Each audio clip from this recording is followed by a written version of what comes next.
오늘 본문에 우리가 잘 아는 말씀이 나왔는데 씨앗에 관한 것이죠. 밀알이 땅에 떨어져서 죽으면 많은 열매를 맺는다.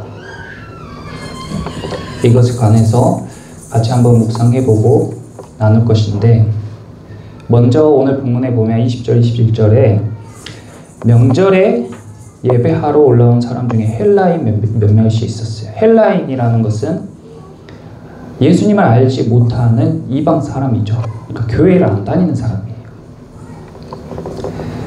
그동안 수많은 일이 있었잖아요. 물을, 결혼식장에 포도주가 떨어졌는데 물을 포도주로 바꾸시고, 또 니고데모를 밤중에 만나셨다가 사마리아 여자도 우물가에서 만나셨다가 아픈 사람 고쳐주고 병든 사람 일으켜 세우고 심지어 죽은 사람까지 살리시는 역사를 쭉 해오시는 동안에 생각처럼 사람들이 잘 믿을 것 같고 잘 따를 것 같은데 또 실족하고, 어느 때는 5,000명이 몰려왔다가 썰물 빠지듯이 싹 빠지고, 그런 것들을 계속 겪는단 말이에요. 우리는 이 말씀을 지금 반년 정도, 반년 이상 이렇게 나눴지만 예수님이 제자들과 함께한 시간은 더 많았죠. 그런데 참 사람들이 예수님을 알 듯 받아들일 듯 하면서도 잘 안 된단 말이에요. 우리 인생도 마찬가지로 일이 막 될 듯한데 안 되기도 하고, 다 온 것 같은데 멀어져 버린 것 같기도 하고, 그런 반복의 일상이죠.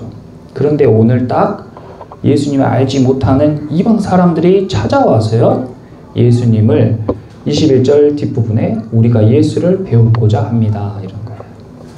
그러니까 우리도 여기서 잘 예배 드리고 또 우리가 기도하고 이렇게 하면 뜻밖의 생각하지 못한 사람들이 예수님을 만나려고 예배 자리에 온단 말이에요. 또 내 일상 가운데 일을 할 때에도 성실하게 묵묵하게 내 할 도리를 하고 있으면 기회와 때가 찾아옵니다. 그 때를 잡는 사람과 못 잡는 사람이 있는 것이죠. 예수님은 확실하게 그 때와 시기를 알고 정확하게 그 기회를 잡으시는 분이에요.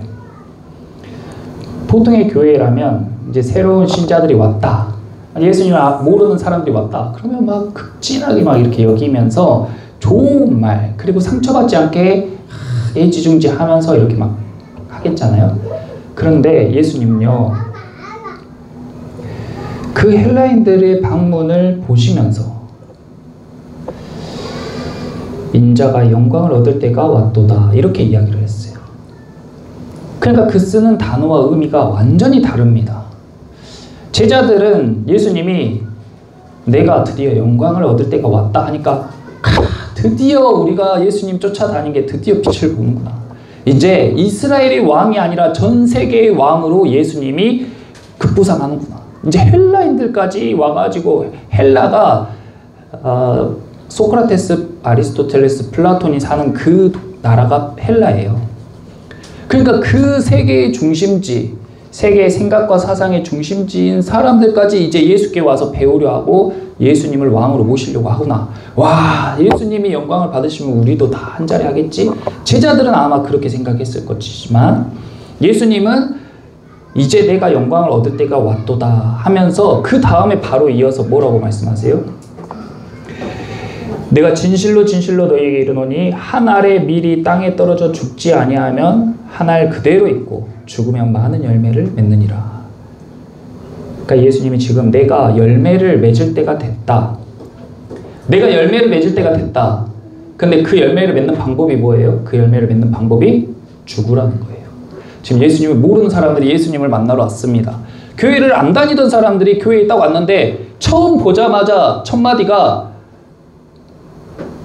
저는 당신께 할 말이 많지 않습니다. 죽으세요. 그래야 열매를 맺습니다. 이렇게 딱 이야기한 거예요.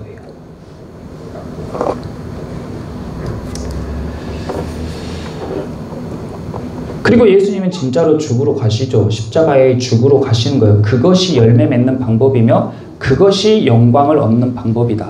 도무지 우리의 상식과 연결이 안 된단 말이에요. 제가 여러분들께 아무리 죽으라고 백날 소리를 쳐도 우리는 저 야산에서 파릇파릇하게 피어오르는 잡초들과 같이 쳐도 또 자라고 쳐도 또 자라고 오늘처럼 비가 오면 무성히 자라는 잡초들과 같이 바짝 살아가지고 절대 죽지 않는단 말이죠. 사람은 안 변한다고 해요. 그런데 예수님은 뭐라고 말씀하시냐면 죽지 않으면 그대로다. 한 알 그대로 있고 밑줄 그어보세요. 죽지 않으면 그대로 있어요. 여러분이 예배에 나오는 것은 굉장히 중요하죠. 예수님을 아는 것도 중요하고 헌금하는 것도 중요하고 봉사하는 것도 중요합니다. 그런데 그것들을 다 하면서도요. 다 하면서 제가 하라고 하는 것들을 다 하면서 성경에 나온 것들을 다 한다고 생각하면서도 죽지 않으면 그대로예요. 우리가 예배하는 목적은 영원한 생명을 얻기 위해서이기도 하지만 우리의 진짜 아버지신 하나님 아버지를 닮은 하나님의 자녀로 살아가는 것. 그러니까 하나님의 자녀인데 우리가 그 하나님의 자녀된 관계가 끊어지고 너무 오랜 시간 떨어져 있다 보니까 완전히 그 사실을 잃은 고아처럼 살면서 변했어요. 아빠가 누군지도 모르고 아버지를 닮지도 않았어. 근데 이제 아버지가 우리를 콜링해가지고 다시 아버지와 같이 되기 위한 여정을 우리가 시작한 거예요. 그러니까 우리의 핵심은, 신앙생활의 핵심은 변화입니다. 변화. 이전 것은 지나갔으니 보라 새 것이 되었도다. 그것이 신앙의 핵심이에요. 그런데요, 내가 안 죽으면 그대로 있는다는 거예요. 이 말씀에 대해서 우리가 이제 한번 생각을 해보자는 거예요. 23절에 예수께서 대답하여 이르시되 인자가, 근데 인자의 동그라미 쳐보세요.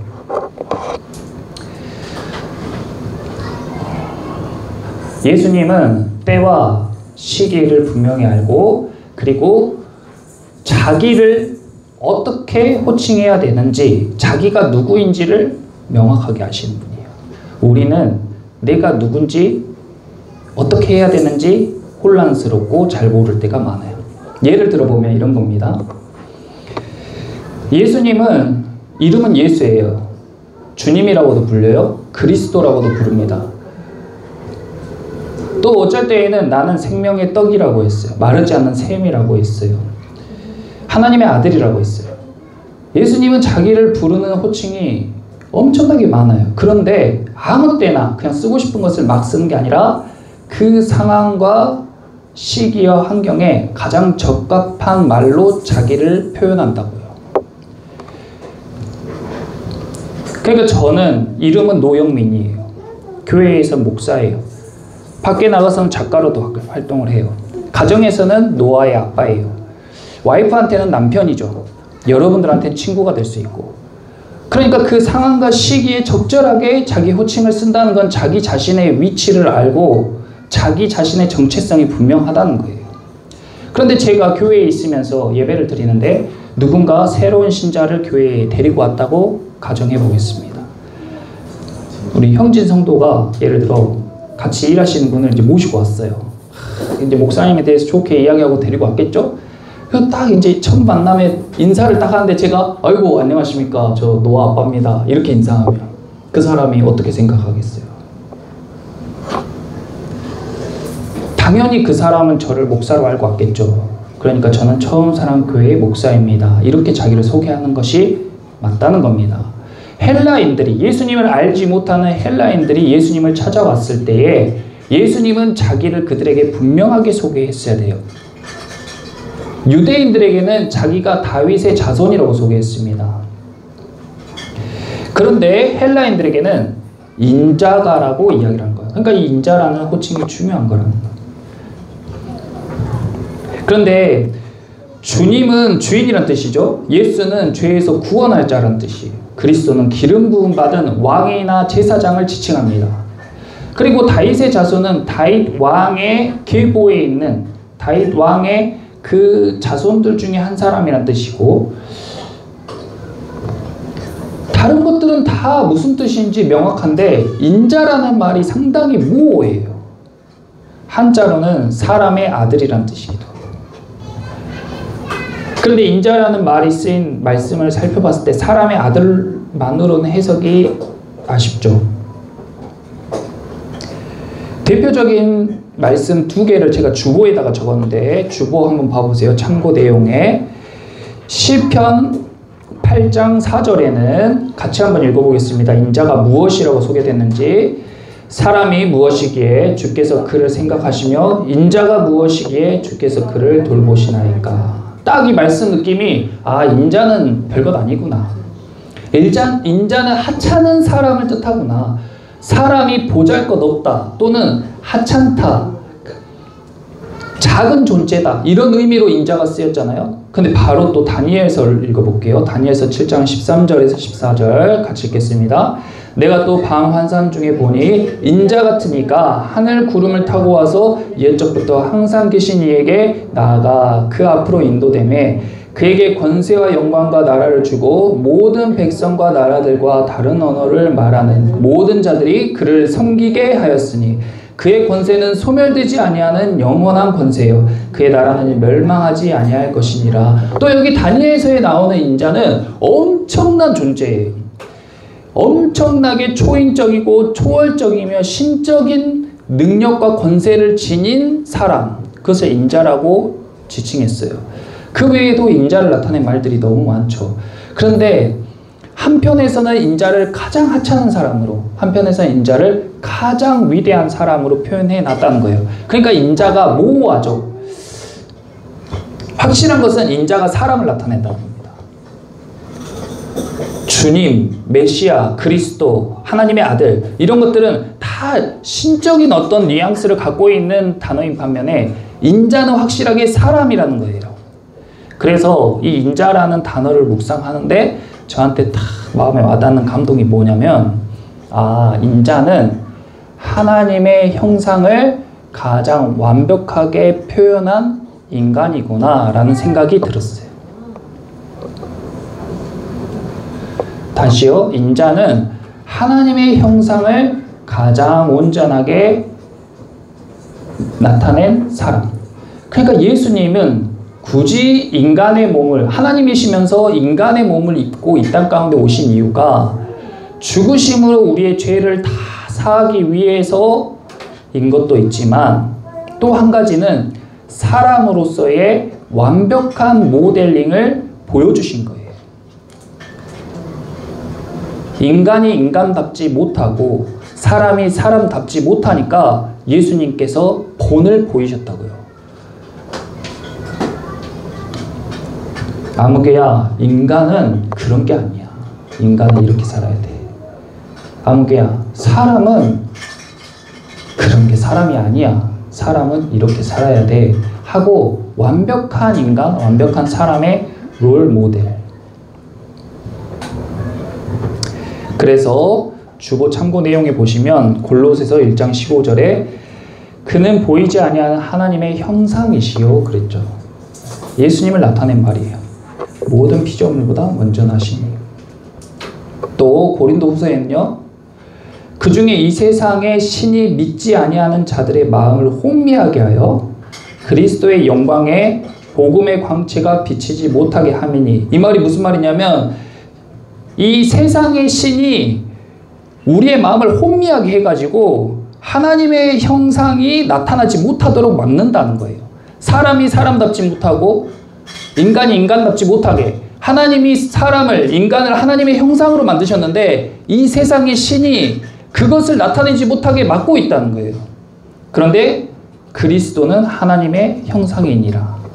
근데 예수님이 딱 보여주세요. 야 나도처럼, 야 너도 할 수 있어, 이것처럼. 나만 이렇게 한 게 아니라 너도 할 수 있어, 이걸 보여주신 거라고요. 히브리서 1장 3절에 이는 하나님의 영광의 광채시요 그 본체의 형상이시라. 그래서 이 예수님을 알지 못하는 이방인들이 예수님을 찾아왔을 때에 그들을 향해서 나를 인자라고 표현한 것은 사람으로서 가장 온전한, 하나님의 형상을 나타낸 자라는 의미에서 인자라고 자기를 지칭한 것 같습니다. 자, 여기까지 헬라인들이 예수님을 찾아왔고 그들에게 예수님이 자신을 인자라고 소개한 부분까지 살펴봤어요. 인자가 영광을 얻을 때가 왔도다. 이 말은 사람이 하나님의 형상을 입은 사람들이 영광을 얻는 타이밍이 있다는 거예요. 그리고 예수님이 지금 그것을 몸소 보여주고 계시는데 하나님의 형상으로 지음받은 사람이 하나님의 형상대로 살았을 때 얻게 되는 영광, 그것은 바로 많은 열매입니다. 근데 그 많은 열매를, 우리 삶 가운데 많은 열매를 얻는 방법이 뭐냐 하면 내가 죽는 거예요. 그러니까 세상의 이론이나 세상의 사상으로는 절대 이해할 수가 없죠. 죽어야 많은 열매를 맺게 된다는 이것이 받아들여지지가 않는단 말이에요. 그래서 살려고 애쓰고 발버둥쳐요. 우리는 살라고 하는데 결국에 다 죽습니다. 인간은 태어나서부터 살려고 엄마 젖을 쫙쫙 빨고, 살려고 다른 사람이랑 치고받고, 살려고 악착같이 공부하며, 살려고 돈 벌고, 살려고 그렇게 투쟁하며 살아요. 근데 결국에 죽는단 말이에요. 근데요, 하나님께서 만드신 하나님의 형상으로 만들어진 인간은 죽으려고 가요. 죽으려고 가. 근데 죽으려고 갔더니 영원히 사는 거예요. 그것이 하나님 나라의 비밀이죠. 근데 그냥 죽는 개죽음을 말하는 게 아니고요. 때가 있고 방법이 있고 시기가 있는데 그 때와 시기와 방법은 다 하나님께서 정하신 대로. 그래서 그냥 죽으러 가는 게 아니라 순종함으로 죽으러 가는 사람들에게 열매가 맺힌다. 하나님의 형상, 우리가, 저와 여러분이 하나님의 형상이라는 사실을 깨닫는 것이 왜 중요한가? 우리는 과거에 프랑켄슈타인이라는 소설 아마 거의 아실 거예요. 프랑켄슈타인 아시죠? 아시면 고개를 한번 끄덕끄덕 해보세요. 프랑켄슈타인, 네, 여기 나사 박혀있는 그 인조인간, 프랑켄슈타인으로부터 터미네이터까지 인간과 비슷하지만 인간이라고 할 수 없는 존재들에 관한 영화, 소설 등을 많이 접합니다. 그런데 그들을 볼 때 우리는 당연히 그들을 인간이라고 인정을 안 해요. 그렇겠죠? 그런데 우리는 점점 어떤 시대를 살고 있냐면 그들도 인간일 수 있지 않을까 하는 의문을 갖는 시대에 살고 있어요. 그러니까 무엇이 인간인가, 무엇이 사람인가를 규정하기가 갈수록 모호해지는 세상에 살고 있다, 그 말이에요. 하나님의 형상이라는 개념이 없는 사람은 갈수록 그 전체성에 혼동이 올 거예요. 내 생각이 인간이다. 예를 들어 내 생각이 인간이다 하면은 머릿속에 있는 데이터를 다 뽑아서 로봇에게 주입하면 그 로봇도 인간입니까? 그 로봇이 인간과 똑같이 사고하고 말하고 행동한다면 그것을 인간으로 인정해줘야 돼요? 그런 질문에 우리는 답할 수 없다는 거예요. 그런 시대에 살고 있어요. 그러니까 정체성이 혼란스럽고 자기가 어떻게 살아야 되는지, 내가 어떤 존재인지에 대해서 부정확하니까 흔들리는 거예요. 별것 아닌 문제라고, 먹고 사는 문제가 급하니까 이런 문제를 뒤로 미루잖아요. 그러면은 진짜 막다른 길에 도달했을 때 무너져 버립니다. 무너져요. 어떻게 무너지냐? 인류학자들은 사람을 양극단으로 평가를 해요. 어떤 사람들은 너무 인간을 벌레, 먼지, 가장 무가치한 존재로 봐요. 마치 시편 말씀처럼 사람이 무엇이길래 하나님이 사람을 돌봅니까? 사람 그냥 고깃덩어리 아니에요? 70%가 물로 된 그런 단백질 알고리즘, 그렇게 생각하면 사람이 정말 하등한 존재로 여겨지죠. 그렇게 여겨지기 시작하면 자기 목숨도 쉽게 여기고 다른 사람의 생명도 쉽게 여겨요. 그래서 노예로 부리고 학살할 수 있고 상품처럼 사고 팔 수 있고 인체를 마구마구 실험할 수도 있게 됩니다.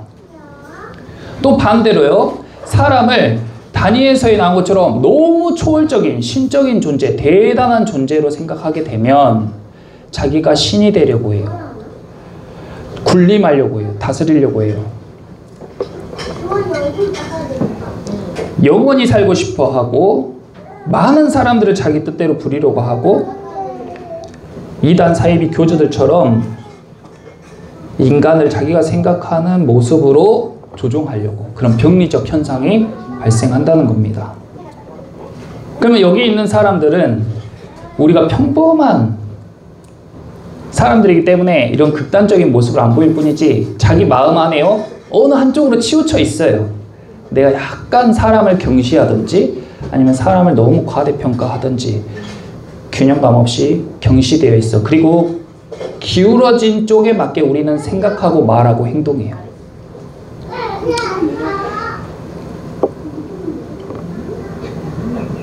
그러므로 우리가 내 안에 하나님의 형상이라는 개념이 없이 한쪽으로 치우친 그런 경향을 가지고 생각하고 말하고 행동하면 어떤 현상이 일어나냐? 그럼 믿을 건 내 안에 지식과 경험밖에 없잖아요. 감정밖에 없잖아요.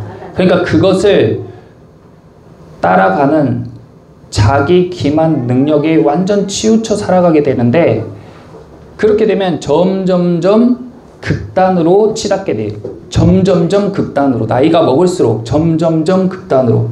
그래서 나이가 먹을수록 근거 없이 자기를 엄청나게 높이는 아나무인한 사람이 있고 나이가 먹을수록 근거 없이 자존감이 작아지고 하찮게 여겨지고 자기의 목숨도 하찮게 여겨지는 그런 사람도 있는 거예요.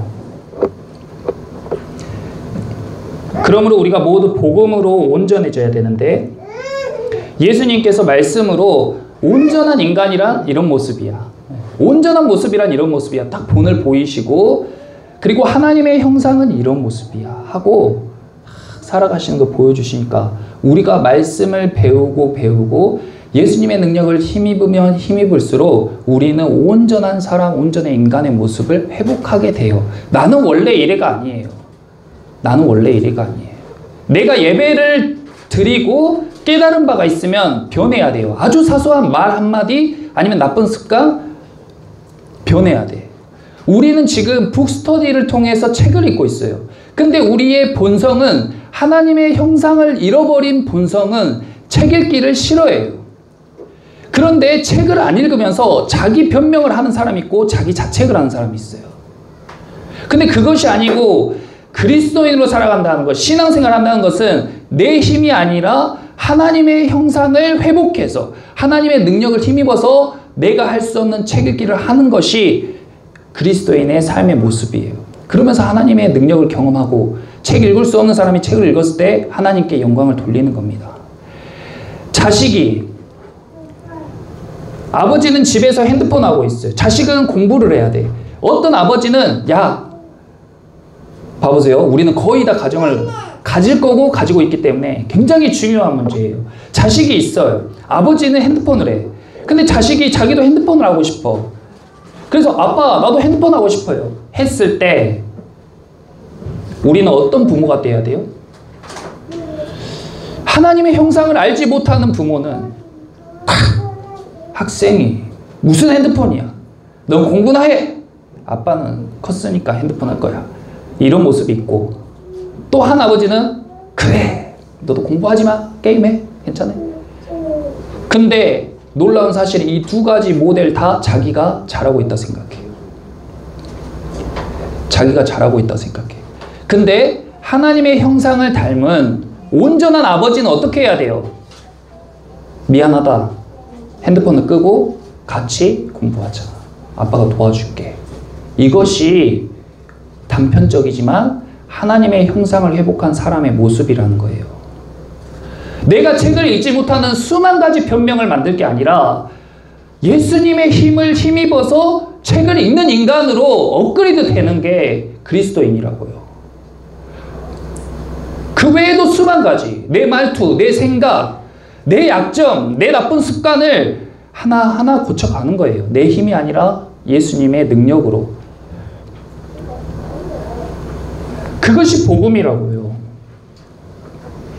예수님이 그래서 나를 섬기려면 나를 따르라고 했어요. 나를 섬기려면 내 능력을 뽑아가라. 나를 섬기려면 내 창고를 털어가라가 아니고 나를 섬기려면 나를 따르라.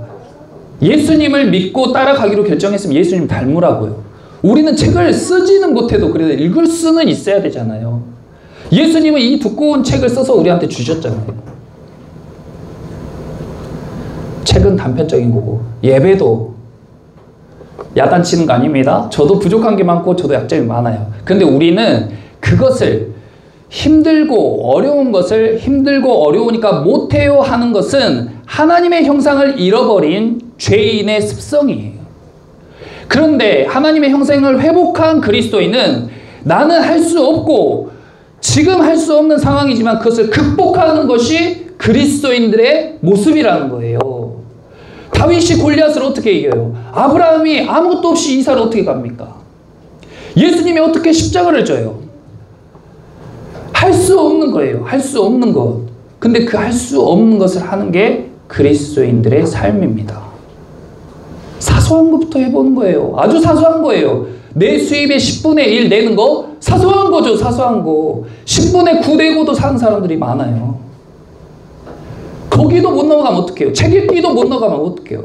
예배 드리는 거 새벽에도 아니고 저녁에 와서 예배 드리는 건데 그거 힘들다고 못하면 갈 길이 구말린데 언제 가냔 말입니다.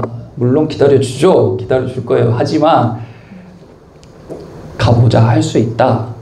우리는 우리가 생각하는 것보다 더 비범하고 더 대단한 존재인데 그것이 내 본성에서 나온 게 아니라 하나님이 주시는 능력에서 나오니까 나를 의지하지 말고 나를 사랑하시는 하나님을 의지해서 내가 할 수 없는 일들을 해보자.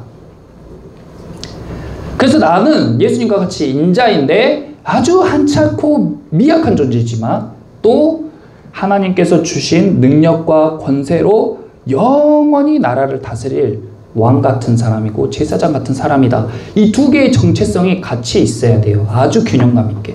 그게 그리스도인들의 삶입니다. 그래야 내가 하는 말, 내 행동, 내 생각이 다 변화되고 내 자녀들에게도 온전한 코칭을 할 수 있게 되는 거예요. 저는 자녀들을 위해서라도 우리가 잘 변하면 좋겠다.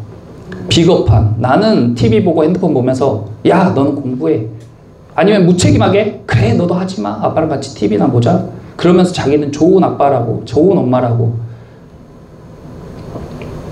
그렇게 자기 기만이에요. 그건 그렇게 살아가는 것이 아니라 말씀 가운데에서 내가 지금 내 안에서 옳다고 하는 것이 진짜 옳은 것인가를 성경 말씀으로 의심하고 그것을 질문하면서 하나씩 하나씩 깨지고 변화되는 그런 삶을 살아가야 된다고 생각합니다. 그래서 저는 하나님께 복을 받는 것만 당연하다 생각했어요. 그래서 우리가 다 그렇게 변화되길 원하는데 왜 변화되냐? 변화된 사람들이 복을 받으니까 그것이 진정한 행복으로 가는 길이니까 변화되자는 거예요. 그런데 저는 하나님께 복을 받는 게 너무 당연하다 생각해서 복을 받는 것에만 치중했어요. 복을 받는 것에만 집중했어. 근데 하나님의 말씀에요. 모든 사람에게 10명의 사람에게 똑같이 한 문화씩 똑같은 가치를 가진 것들을 10명에게 똑같이 나눠줬는데 어떤 사람은 그것을 10배로 불려왔고 어떤 사람은 5배, 어떤 사람은 1개 그대로 가지고 왔어요. 그래서 1개 그대로 가지고 온 사람에게 하나님께서 악하고 게으른 종이라고 하면서 그 사람이 가진 걸 빼앗아서 10개 가진 사람에게 주었습니다. 그리고 10개로 불려온 사람에게는 10고를 맡을 권세를 주셨어요. 이것이 무슨 의미냐면 하나님께서는 믿는 사람이든 믿지 않는 사람이든 똑같이 해를 비추시고 마실 물과 공기를 주시는 것처럼 은혜를 베푸시는데 여러분이 살아가고 평소에 받는 그 은혜를 당연하게 여기지 말라는 거예요. 우리 일상 가운데 감사의 제목이 넘쳐나고 하나님께 받은 것들이 너무 많은데 그것을 당연하게 여기지 말라는 거예요. 그러면 어떻게 해야 돼요? 받은 것을 배가시켜야 된다. 어떤 사람은 그걸 10배로, 어떤 사람들은 5배로 배가시켜요. 그것이 우리의 의무입니다. 하나님의 형상을 회복한 사람은요, 소모하고 낭비하며 살지 않아요. 생산적이고 창조적인 삶을 삽니다.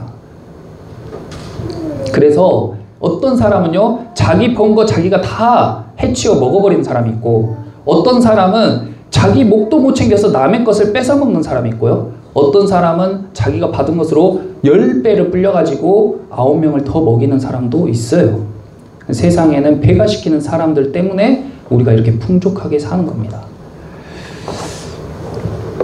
끝으로 우리가 읽었던 구원책에 나오는 맥스 주크스라는 무신론자, 믿지 않는 사람 무신론자와 조나단 에드워즈라는 경건한 사람에 대한 실화 이야기를 하고 말씀을 마치려고 해요.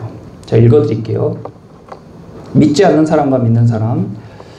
무신론자 맥스 주크스는 신앙 없는 삶을 살았다. 그는 신앙 없는 여자와 결혼했는데 그 후손 중에 거지로 죽은 사람이 310명, 범죄자가 150명, 살인자가 7명, 술고래가 100명이었고 여자들은 절반 이상 매춘부였다. 그의 후손 540명은 주 정부의 돈을 125만 달러나 축냈다. 그러나 주께 감사하게도 이 원리는 양쪽으로 다 통한다. 미국의 위대한 하나님의 사람 조나단 에드워즈에 대한 기록이 있다. 그는 맥스 주크스와 같은 시대를 살았으나 경건한 여자와 결혼했다. 조나단 에드워즈의 알려진 후손 1394명을 조사해보니 대학 총장이 13명, 대학 교수 65명, 미국 상원 의원이 3명, 판사 30명, 변호사 100명, 의사 60명, 육해군 장교 75명, 목사와 선교사 100명, 유명한 저자 60명, 미국 부통령 1명, 공무원 80명, 대졸자가 295명이 나왔고 그 중에는 주지사와 외교관들도 있었다. 그의 후손들은 주 정부의 돈을 단 한 푼도 쓰지 않았다. 여러분이 여러분 삶만 그렇게 빠져 살잖아요? 그러면은 그 순환이 10대, 100대, 1000대까지 가는 거예요. 근데 여러분이 여러분의 삶을 변화하고 잘 살잖아요? 그 영향력 또한 10대, 100대, 1000대 가는 겁니다. 오늘 말씀과 같이 우리가 하나님의 형상을 회복해서 그대로 있는 사람이 아니라 죽기 두려워서 내 기질, 내 본성, 내 습관 버리기 무서워서 꼭 쥐고 있는 사람이 아니라 과감하게 하나님의 말씀으로 내 생각, 내 마음, 내 습관, 내 경험 다 죽고 새롭게 하나님의 형상을 회복한 사람으로 살아나서 많은 열매를 맺는 그런 삶을 살게 되시기를 예수님의 이름으로 축원합니다. 아멘. 우리 모두